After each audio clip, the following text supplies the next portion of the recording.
everybody. Hopefully, everybody has had a great weekend so far. It has been a weekend, to say the least. Yesterday was really, really hot and humid. It was the hottest day of the year so far. We had a high temperature of 97, and of course, on top of that, the feels like temperature of 105.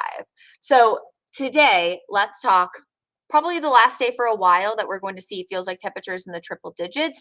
And then let's talk the tropics. Good morning, Victoria. Good morning, Daniel. Hopefully, you guys are having a great day so far. So, lots of sunshine to kick off the morning. If you do have plans to be outside earlier in the day, it will be hot and humid, but I don't think you're going to deal with any rainfall. So, you can see the Memphis Knights or the Memphis Redbirds, that is, at the Charlotte Knights. Things should look pretty good. Maybe we'll see a few isolated storms by the second half, but first pitch is at 12:05. Haven't had any rain and storm activity so far this morning, but we really did see that really big, large cluster last night. Now we have a cold front that's situated just to our south. So anytime you see a stalled front, oftentimes that means multiple days in the row with potential for showers and storms. So we certainly are going to have that. Tom, have fun at the lake. Invite me next time. Just kidding. But of course, just make sure you're keeping an eye out for storms later. Now, because we saw rain Thursday, we saw rain Friday, we saw rain yesterday. Not everybody saw it, but there is going to be a low end risk for localized flooding today and tomorrow, and even into Tuesday across the Carolinas. So I just want folks to be prepared for that. We will see a lot of pockets of heavy rain, and that risk is going to increase potentially even more so as we enter the second half of the upcoming work week. So please just prepare for localized flooding. If you live in an elevated, higher elevation area, you know your home is prone to flooding. I don't know, maybe you have a pool. Go ahead and kind of take those precautions that you normally would, drain it, things like that before you do so. And then kind of all eyes are shifting to the west coast of Florida and especially the Big Bend region as we enter the upcoming week. I do want to preface the fact that I will be talking about a tropical system that will likely impact us here in the Carolinas. This is not a direct landfall by any stretch, but there is a lot of uncertainty. So I'll just go ahead and say that. So, kind of a rinse repeat forecast today and tomorrow. We're talking sunshine, but a mix of clouds and heavy rain, especially in the afternoon and evening time frame. I do expect today us to be, again, largely dry before about 4 p.m., but really heavy rain, frequent lightning, and a better chance for strong to severe storms will actually be in the evening, just kind of like they were yesterday. And we know 60-mile-per-hour wind gusts. We talk about them a lot during the summertime, just based on the fact that we do see that risk a lot, but that can certainly do some damage. So please keep this in mind if you have, a new roof that you need to put on, things like that. If you have any issues, with, softening there and there's hail, all of those things, of course, can impact your home and impact your outdoor plans. So thankfully, Sunday night isn't as maybe an active day to get out and about as Saturday night. And even though we are going to see a lot of rain and cloud cover the next few days, and you've probably seen on the 7-day forecast that is going to lower our air temperature during the day, it's not going to lower the dew point. So the humidity is still going to be plenty elevated, plenty high. So it still will be very sticky until we get closer to the upcoming weekend. So I don't want you to see the 83-degree forecast tomorrow and think, man, it's going to be great. It's still going to feel really humid outside. So the reason why we eventually are shifting our eyes to the, away from the frontal boundary and more so to the Gulf of Mexico is because of this. A potential landfalling hurricane in the Gulf of Mexico, likely right now, it looks like near the Big Bend region of Florida by midweek. Now, we're going to talk a little bit more about impacts there, but I want to just give you a quick summary. We'll likely see rainfall and additional tropical moisture from this system. The question mark still is exactly where it goes will depend on how much rain, whether or not we see a severe weather risk, whether or not there's a significant risk of storm surge near the coast. So all those things kind of still need to be worked out. But long-range models do show that afterward, we do see some drier air. You can kind of see this on our map and long-range futurecast, kind of getting wrapped in around it. And so this actually might result in a better weather forecast for us locally in the Carolinas as we enter Labor Day weekend. So I would never say that it's a good thing, but from a weather standpoint, we might see some benefits by next weekend.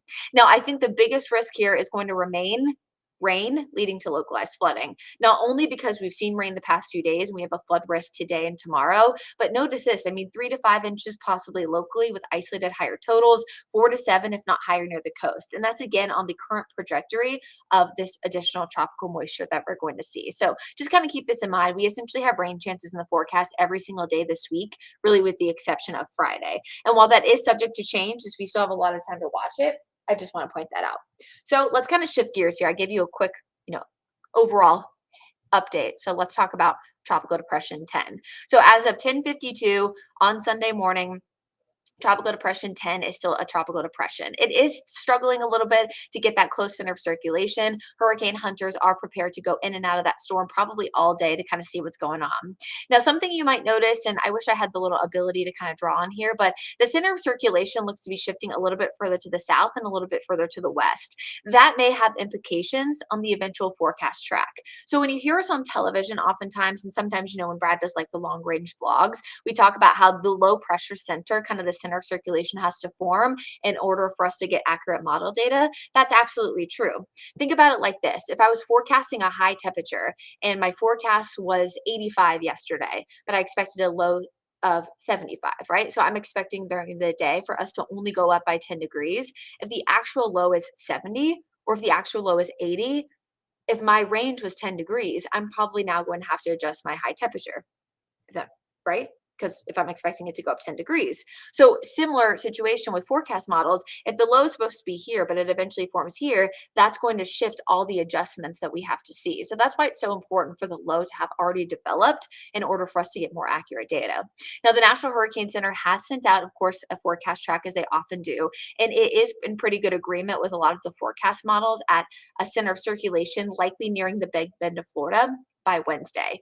Now, the forecast track is great for a lot of reasons. We talk about this a lot, though. It's only circling in red the potential center location. So, of course, the actual impacts are much further than that from the center. So, as we get closer to the actual event, I'm probably not even going to show this forecast track. The reason why I am right now is just to kind of show you that there is pretty good model agreement so far. It's kind of, will this continue once the center remains? In fact, the European and the American were in much better agreement today, even compared to where they were 24 hours ago.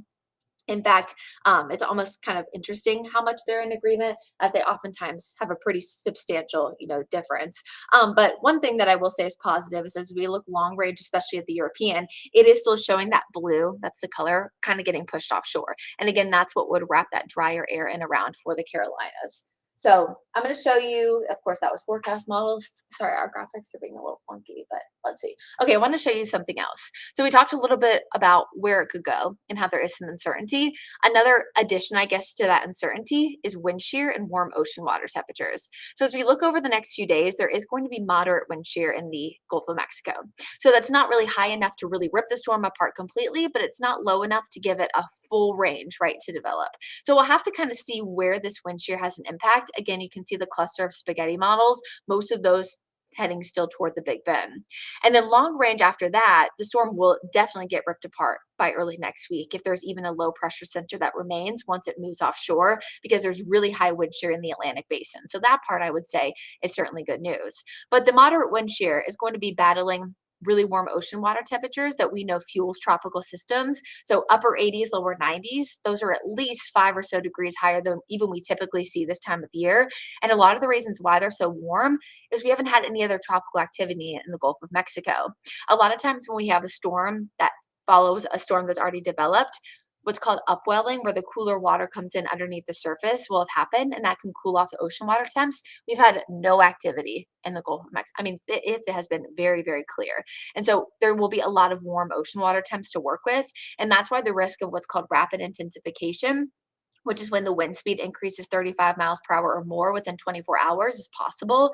The reason why this is important is because when a storm strengthens so much quicker, it's less time for people to prepare. And a good example of rapid intensification was Hurricane Michael, if you remember, back in 2018, which devastated portions of the Panhandle near Mexico Beach. And I actually have my parents have a friend who has a home there, and I mean, they had to completely rebuild. So it was a big, big, big issue, especially for a small area like a small little town city like that oftentimes gets their money from tourism. If the homes are ruined, people don't want to go to the beach, well, that impacts their local economy. So hurricanes and other natural disasters can have significant differences and impacts than just the fact that a landfalling hurricane happened. And we'll likely see that, honestly, over the next few years in Southwest Florida, where Ian made landfall last year. Intensity models, we still have most of them showing a higher end tropical storm, low in category 1. There were some earlier in some of our earlier model data that was signaling a potential category 3. I think it's important to watch these trends. At the end of the day, the storm is going to rapidly intensify if it has the opportunity to do so, but it's something that I do kind of look at to see if the models are going back and forth on intensity, or if they're staying consistent. Idalia, that is the next name on the list, the pronunciation Idalia. So Eedalya. Those can also be found if you're interested in any of these pronunciations over on the National Hurricane Center website. And I names are actually the historic ones that get retired the most. So there's been the most I name storms ever retired based on, death, destruction, things like that. Elsewhere in the tropics, there actually is an active hurricane, Hurricane Franklin, right now a category 1, but could become our first major hurricane of the season. It's having no direct impact to us here in the Carolinas, but the swells from Franklin have kept a moderate risk of rip currents near the immediate coast for the Carolinas this weekend, and likely will have that impact probably through at least tomorrow and Tuesday. And then as we watch the progression of what happens with 10, we eventually will likely see an increase in rip currents too, just because of that close proximity of the low pressure system. So I would say that if you have plans to head to the beach this week, other than the fact that it'll probably be a little bit wet, especially Wednesday, Thursday, we'll see those elevated rip currents. But you can kind of see that drier air I was talking about a second ago on our 7-day forecast. As we enter Labor Day weekend, we'll see some of that slightly drier air mixing in, lots of sunshine, temps in the mid 80s. So again, with a landfalling hurricane, I would never say it's a good thing, but it might have positive impacts to our weather as we enter next weekend, especially as of now. But in the near term, prepare for scattered showers and storms this evening, lots of heavy, widespread rain at times. CMS first day of school tomorrow. Make sure the kids have an umbrella, have a rain jacket because it is going to be off and on rainy. And again, that's going to continue Monday, Tuesday, likely from that stalled front. And then again, we shift to a more tropical weather pattern with highs potentially only in the 70s by Wednesday, Thursday. There is going to be a lot of changes to the forecast. Again, it is low confidence and right now with the track and intensity because of all the uncertainty. So please keep it here to WCNC Charlotte. We will continue to update you. Myself, KJ, Chris, Larry, and of course, Chief Meteorologist Brad Panovich will be here every single day, kind of keeping you guys in the loop and letting you know about any significant changes. But for now, prepare for the chance that we could see a lot of localized flooding over the next few days here in the Carolinas, especially inland. And again, if you have property, family members along the coast, make sure they're keeping a close eye on their local forecast as well. Hope everybody has a happy, safe, and healthy Sunday. Last day in the triple digits for a while for the feels like temperature. So that's one good thing that I'm going to be positive about today. Have a great day, everybody.